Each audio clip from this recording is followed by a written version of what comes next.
Um padrasto é preso acusado de abusar e matar a enteada de 2 anos. Laurinha morava com a mãe Casey, o padrasto Rafael e 2 irmãs. No fim do mês, ela ia completar 3 anos e a mãe estava planejando uma festinha. Casey trabalhava à noite no hospital. Quem tomava conta das crianças enquanto ela estava fora de casa era Rafael. Durante a madrugada, os vizinhos escutam o choro da criança vindo de casa. Era o início de uma noite de terror, veja só. Faltam palavras. Não gosto nem de pensar o que aconteceu na hora, que machuca, né? Querendo ou não. Uma criança de 2 anos. Uma revolta difícil de controlar. O que ele merece? É até difícil de falar o que ele merece, né? O padrasto tentou despistar. O que a gente vai pensar? Ele tá pedindo socorro, a gente vai pensar o quê? Não, ele tá preocupado com a criança, né? Jamais a gente ia pensar que ele ia fazer uma barbaridade dessa. Mas a médica de plantão na unidade de saúde não teve dúvidas. A médica queria ir pra cima dele e falou: você estrupou a menina, você fez isso com ela. Foi todo mundo pra cima dele. Uma criança, assim como todas, que só deveria conhecer o amor. Essa era Laura, ou como era chamada carinhosamente por todos, Laurinha. Ela é bem sorridente, era, né? Bem sorridente, bem tranquila. A menina de apenas 2 anos foi morta e violentada pelo padrasto Rafael. Para mim é um baque, porque ele não se mostrava uma pessoa assim. Ele não se mostrava uma pessoa violenta, uma pessoa agressiva. O que dava a entender é que ele era um pouco carente de atenção e de querer a atenção dela. Rafael morava com a esposa Casey, 2 enteadas e uma filha recém-nascida na zona oeste de São Paulo. Quando eles se mudaram para o bairro, ninguém imaginava que Rafael era um criminoso.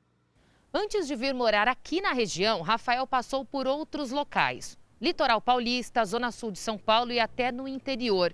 O que os moradores descobriram agora é que ele teria saído desses locais por conta de denúncias de abuso sexual contra crianças. Só que ninguém percebeu quando ele veio para cá. Por quê? Ele sempre andava ao lado da esposa, dos 2 enteados e do filho pequeno. Até então, parecia uma família feliz, acima de qualquer suspeita. Rafael não era muito de conversar com os vizinhos e era sempre visto ao lado das crianças e de Casey. Não aparentava nada de errado. Sempre via eles passando com as crianças, porque eles têm mais 2, né? Sempre via eles passando com as crianças. Tem uma dela que sempre me vê e fala: oi, tia. Mas não aparentava nada de errado, não. Segundo os vizinhos, a esposa de Rafael trabalha na área da faxina de um hospital.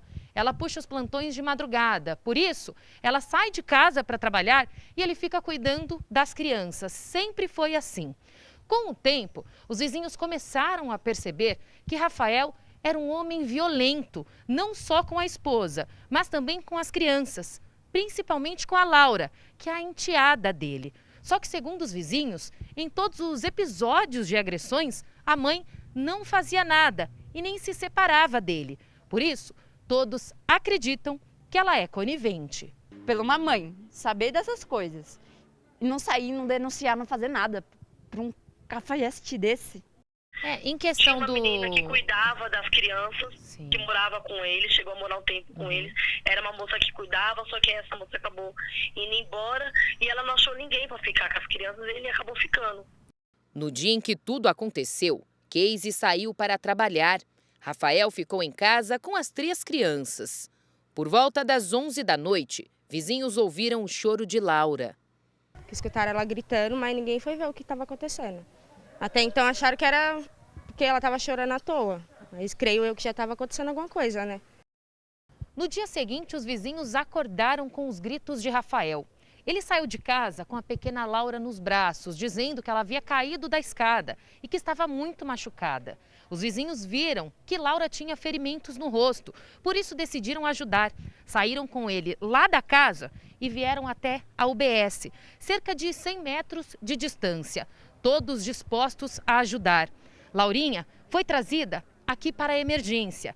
No atendimento, a médica viu que tratava-se de um caso grave, por isso pediu os documentos de Laura. Ele se apresentou como padrasto, disse que os documentos estavam em casa, saiu daqui para buscar. Mas assim que ele saiu, a médica percebeu que não tratava-se de uma simples queda. A médica começou a ver umas coisas estranhas no corpo da criança, que é uma marca em cima da outra. E o corpinho da neném estava cheio de hematomas. E aí ela foi começando a olhar. Nessa que ela começou a olhar, ela foi tirando a roupinha da neném. Rafael pensou que ninguém perceberia o que ele havia feito, tanto que meia hora depois de sair para buscar os documentos, ele retornou aqui para a UBS. Só que quando ele chegou aqui no local, se deparou com várias viaturas aqui na frente. Rafael não teve nem chances de escapar. Assim que ele chegou aqui, foi preso em flagrante. É que a médica constatou que a menina tinha sido vítima de abuso sexual, que não tratava-se de um acidente e que Rafael era um criminoso. A médica surtou, foi para cima dele. Na hora que ele tinha deixado os documentos em casa, quando chegou em casa, pegou os documentos e subiu de novo. Já tinha umas 4, 5 viaturas da polícia e umas 7, 8, por aí, umas rotas. Quando chega lá, a criança tinha morrido. A médica queria ir para cima dele e falou: você estrupou a menina, você fez isso com ela. Foi todo mundo para cima dele. A rota não deixou. A perícia acredita que Laura estava morta há algumas horas e que teria sido agredida e violentada durante a noite. A amiga de Casey conta que ela ficou em estado de choque com a notícia. Ela me ligou: neguinha, pelo amor de Deus, minha filha morreu. Mas ela mesma falou: ele matou minha filha. Ela estava muito desesperada, sabe, Liliane? Ela estava aos prantos, aos gritos. Já a Natália diz que a mãe da menina teria reagido de forma estranha. Fria. Essa é a palavra, fria. Ela ficou mais preocupada com o marido do que com a filha. No dia do Danilo, que a gente estava aqui fazendo manifestações pela vida da Laura, que a gente queria justiça, ela falou que não era preciso fazer isso, não era nem para colocar a cara desse traste no Brasil inteiro. A mãe de Laura deve ser chamada para prestar depoimento e esclarecer as denúncias de que a menina já teria sido agredida por Rafael outras vezes. Ele veio se mostrar um anjo e no fim ele mostrou as garras verdadeiras. Tipo, ele esperou o melhor momento para fazer uma maldade contra ela. Porque ela estava decidida a se separar dele. Porque às vezes discutia muito, sabe? Brigava, coisa que todo casal faz. Só que já estava num ponto que não dava mais. E ele, acho que ele não aceitava isso. Laura estava prestes a completar 3 anos e Casey estava programando a festa da filha. Eu estava junto com ela porque a gente foi ver bolo, que eu apresentei uma boleira daquela região muito boa e ela gostou. E a gente ia encomendar com ela a festinha da Laura, porque a Laura ia fazer aniversário agora dia 21. A morte de Laura causou revolta e muita dor. Eu fico revoltada pela mãe, eu não sei nem chamar esse cara. Eu não sei nem o que falar, porque não tem explicação o que ele fez.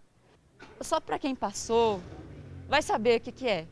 E quem é mãe de verdade, que ama seu filho, vai saber o que é sentir a dor do próximo.